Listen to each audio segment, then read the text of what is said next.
Dans la province du KwaZulu-Natal vit Nozuko Majula. À 19 ans et sans emploi, elle se bat contre le VIH-Sida. Ces médicaments étaient habituellement livrés à son domicile. Désormais, cette jeune fille devra faire plus d'une heure de trajet pour se procurer ses antirétroviraux, une conséquence du gel de l'aide américaine. Le transport est un véritable problème dans notre région et nous ne recevons pas de visite régulière de la clinique mobile. Si vous comptez sur cette clinique, vous la manquez souvent parce qu'elle n'a pas d'horaire régulier. Cela va donc être très difficile pour nous et pour d'autres personnes qui ne connaissent peut-être même pas leur statut. Pour Majola et d'autres patients séropositifs de la région d'Umzikulu où le chômage sévit et où la plupart des gens dépendent de l'agriculture et des aides sociales, le gel de l'aide américaine au plan présidentiel d'urgence pour la lutte contre le sida a bouleversé le train-train quotidien.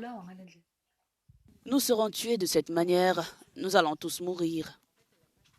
Le jour où j'ai appris que le financement avait cessé, j'ai eu l'impression de mourir parce que je me suis dit, et si le mois prochain, même si j'ai des médicaments pour ce mois de février, et si le mois prochain il n'y a pas de traitement, que m'arrivera-t-il? Et quand je regarde les gens autour de moi, les personnes séropositives, que va-t-il leur arriver? L'ambassade des États-Unis en Afrique du Sud a annoncé la reprise des projets du PEPFAR bénéficiant d'une dérogation limitée. Cependant, sur le terrain, de nombreuses ONG de lutte contre le VIH ont déjà fermé leurs portes.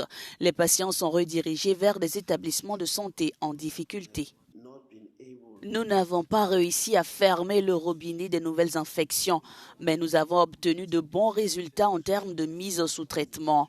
Si l'on considère le nombre de personnes sous traitement dans cette province, aucune autre province n'a mis autant de personnes sous traitement. Mais lorsque nous parlons de toutes ces personnes et que nous disons plus de 1,6 million de personnes, c'est un signal. C'est une bonne chose en fait. Cela nous indique que des personnes sont en vie grâce au traitement antirétroviral.